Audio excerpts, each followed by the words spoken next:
السلام علیکم. میرے مقالے کا موضوع ہے ہندوستانی تاریخ کی نصابی کتابیں اور مدارس اسلامیہ. بڑا تفصیلی مقالہ ہے میرا، لیکن میں انشاءاللہ 5-7 منٹ میں بلکہ 5-6 منٹ میں اپنی بات ختم کر دوں گا. جو مدرسوں کی اہمیت کے سلسلے میں جو باتیں آ چکی ہیں ان کو سب کو ہم چھوڑ دیتے ہیں، اور اس کے بعد پھر جو ذیلی عنوان ہے پہلا ہمارا وہ مدارس کے نصاب میں ہندوستانی تاریخ کی ضرورت، اس کو بھی ہم یہاں پر فی الحال چھوڑ کر چلتے ہیں. اس سلسلے میں علامہ سید سلیمان ندوی کا ایک جملہ میں نقل کرنا چاہتا ہوں جو انہوں نے ہماری بادشاہی ایک کتاب 1938 میں شائع ہوئی تھی، اس کا تذکرہ بھی اس میں ہے لیکن یہاں میں کروں گا نہیں. علامہ سید سلیمان ندوی نے اس میں مقدمے میں لکھا تھا کہ ہندوستان کی تاریخوں نے ہندوستان میں رہنے والی قوموں کو 50-60 برس آپس میں لڑایا ہے. اب ضرورت کا تقاضا ہے کہ اس مسئلے سے لڑائی کے بجائے صلح و آشتی کا کام لیا جائے. تو ہمارے مدارس اسلامیہ کے ذمہ داران کو شروع سے تقریباً سن 1936 سے اس ضرورت کا احساس ہوا، اور یہ شرف بھی دارالمصنفین کے حصے میں لکھا تھا کہ سن 1936 میں پہلی کتاب وہاں سے مختصر تاریخ ہند کے نام سے شائع ہوئی. مختصر تاریخ ہند 1936 میں مولانا سید ابو ظفر ندوی نے لکھی تھی، اور اس کتاب کے دیباچے پر جو تاریخ ہے وہ 2 اپریل 1936 کی ہے. چند سال قبل یہ کتاب اثر و کتابت کر کے دوبارہ شائع کی گئی ہے، اور اس کی موجودہ ضخامت 136 صفحات ہے. کتاب کی زبان اس دور کے لحاظ سے مکمل طور سے اور آج کے لحاظ سے خاصی عام فہم ہے. البتہ یہ کہے بغیر نہیں رہا جا سکتا کہ مصنف نے عہد قدیم کی ہندوستانی حکومتوں کا تذکرہ انتہائی سرسری انداز میں کیا ہے. اس سے طالب علم کے سامنے ملک کی تاریخ کا تسلسل تو آ جاتا ہے لیکن ملک کی تاریخ نہیں آ پاتی.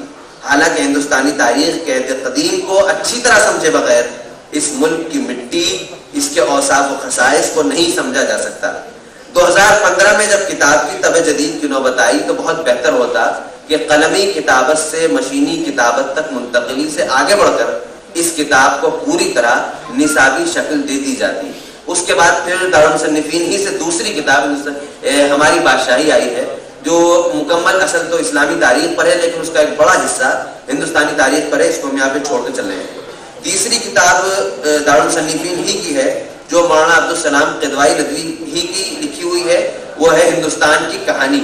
ہندوستان کی کہانی 1938 میں شائع ہوئی، اور ابھی یہ تازہ اس کی جو طباعت ہوئی ہے وہ 2014 میں ہوئی ہے. 72 صفحات کے اس کتابچے میں ہندوستانی تاریخ کے سمندر کو کوزے میں سمیٹنے کی کوشش کی گئی ہے. کتاب میں ہندوستانی قدیم تاریخ کو 3 صفحات اور عہد جدید کی تاریخ کو 10 صفحات میں سمیٹنے کی کوشش کی گئی ہے. باقی صفحات مسلم دور حکومت پر مشتمل ہیں. اس کتاب کو ہندوستانی تاریخ کے متعلق نکات کا مجموعہ تو کہا جا سکتا ہے لیکن مستقل نصابی کتاب نہیں کہا جا سکتا، حالانکہ یہ کتاب لکھی کہ نصابی کتاب کے نقطۂ نظر سے ہی گئی تھی. اس کے بعد پھر ایک جو کتاب جس کو ہم تذکرہ کرنا ضروری سمجھتے ہیں وہ آئینہ تاریخ ہے جو افضل حسین صاحب نے لکھی، اور اس کے 2 حصے وہ ان کی زندگی میں شائع ہوئے تھے. اس کے بعد پھر ابھی پچھلے سال 2018 میں اس کتاب کو بہت ہی اچھے انداز میں اور نصابی تقاضوں کی مکمل رعایت کے ساتھ شائع کیا گیا ہے. یہ کتاب لیکن اسباب کی تقسیم، ذیلی عناوین کا اہتمام، بڑی تعداد میں مشقوں اور عملی منصوبوں کا اہتمام اور ظاہری لحاظ سے کتاب کی عمدہ طباعت نے اس کتاب کی اہمیت کو دوچند کر دیا ہے. البتہ ہندوستانی تاریخ اور طلبہ کے لیے اس کی ضرورت کو سمجھنے والا کوئی بھی شخص چند لمحوں میں ہی کتاب کے 2-3 بڑے نقائص تک پہنچ جاتا ہے.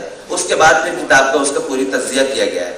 اس کے بعد پھر ایک کتاب جو ماضی قریب میں آئی اور اس وقت موجودہ حالات میں ہندوستان کے مدارس میں ہندوستانی تاریخ پر یہ کتاب شاید سب سے زیادہ جو چند کتابیں رائج ہیں ان میں سے ایک ہے. یہ کتاب ہے تاریخ ہند. یہ کتاب 2008 میں منظر عام پر آئی ہے. اس کے مصنف مولانا محمد الیاس بھٹکلی ندوی ہیں. مصنف کے مقام اور تعارف کی وجہ اور کتاب کی جامعیت کی وجہ سے موجودہ دور میں ہندوستانی تاریخ پر دینی مدارس میں چلنے والی کتابوں میں اس کتاب کو سر فہرست رکھا جا سکتا ہے. 152 صفحات میں پر مشتمل اس کتاب میں 13 ابواب ہیں. ابواب کے عناوین اور ان کے اندر پیش کیا گیا اکثر مواد موجودہ تاریخی اصطلاحات اور مزاج سے بھی میل کھاتا ہے اور بڑی حد تک عام فہم اور آسان بھی ہے. اس کے بعد جو کچھ کمیاں نصابی لحاظ سے اس کتاب میں رہ گئی تھیں ان کا تجزیہ ہے، اور پھر کئی کتابوں کا مزید تذکرہ ہے، حتیٰ کہ پھر آخر میں خلاصہ کلام جو ہے میں اس کو بھی چھوڑ کر بالکل آخری حصہ جو مقالے کا ہے میرے تجاویز اور مشوروں کا، ان پر آ جاتا ہوں۔ اس سلسلے میں کچھ تجاویز پیش خدمت ہیں۔ نمبر 1، ہندوستانی تاریخ سے مناسبت رکھنے والے اہل علم کی کمیٹی ایک بنائی جائے جو اب تک کے کاموں کا جائزہ لے۔ یہ کام کسی بھی مناسب دینی یا علمی ادارے کے تحت انجام دیا جا سکتا ہے۔ نمبر 2، اس کمیٹی میں مختلف مکاتب فکر کے اہل علم کو شامل کیا جائے تاکہ وہ نصاب سب کے نزدیک قابل قبول ہو سکے۔ نمبر 3، کمیٹی کی نگرانی میں دیکھا جائے کہ اب تک لکھی جانے والی کس کتاب کو حذف و اضافے کے بعد اختیار کیا جا سکتا ہے اور کس ممکن کن موضوعات پر اثر نو کتابیں تیار کرنے کی ضرورت ہے۔ نمبر 4، عہد قدیم، عہد وسطیٰ اور عہد جدید پر 3 الگ الگ کتابیں ترتیب دی جانی چاہیے۔ عہد قدیم اور عہد وسطیٰ پر مشتمل کتابوں کی ضخامت میں 60 اور 40 کا تناسب تو ہو سکتا ہے، لیکن 5 اور 95 کا نہیں ہونا چاہیے۔ اب تک کی جو کتابیں عام طور پہ آئی ہیں ان میں عام طور پہ اسی طرح کا تناسب ہے۔ نمبر 5، زبان بہت عام فہم اور معلومات مستند ہونی چاہیے۔ بعض کتابیں جن کا ہم تذکرہ کر کے آئے ہیں، جن کا تذکرہ چھوڑ دیا ہے، ان میں بہت بلنڈر جو ہیں ہسٹوریکل وہ پائے جاتے ہیں۔ اس کے بعد نمبر 6، ہر سبق کے بعد مختلف انداز کی مشقیں، عملی کام اور مطالعے کے لیے رہنما کتابوں کے نام ضرور ہونے چاہیے۔ نمبر 7، کتابوں کو فرد واحد کی تصنیف کے بجائے پوری کمیٹی کی ترتیب کی حیثیت سے پیش کیا جانا چاہیے۔ نمبر 8، کوشش کی جائے کہ کتابوں کی اشاعت کسی سرکاری ادارے کے اشتراک سے ہو تاکہ کتابوں کی قیمت بھی کم رکھی جا سکے۔ نمبر 9، کتابوں کی طباعت یعنی کتابت، پروف ریڈنگ، املا، سرورق اور کاغذ ہر چیز میں دلکشی کا پہلو اختیار کیا جائے۔ اور آخری یہ کہ نگراں کمیٹی ہر سال کتابوں اور وقت کے تغیرات کو سامنے رکھ کر کتابوں میں حذف و اضافے پر بھی غور کرتی رہے۔ اگر یہ تمام چیزیں ان تجاویز کی روشنی میں اس کے علاوہ بھی غور کر کے ایک مستقل ایک ایسا نصاب دینی مدارس کے لیے خاص طور پر اور بالخصوص اردو اسکولوں کے لیے ایک کوئی ایسا نصاب تیار کر لیا جاتا ہے، کیونکہ NCERT وغیرہ کی جو کتابیں چھپی ہیں وہ ہندوستانی تاریخ پر، وہ راما شنکر ترپاٹھی وغیرہ کی جو اردو میں ترجمہ کی ہوئی کتابیں ہیں ان کو کچھ مشقوں کے ساتھ شامل کر دیا گیا ہے۔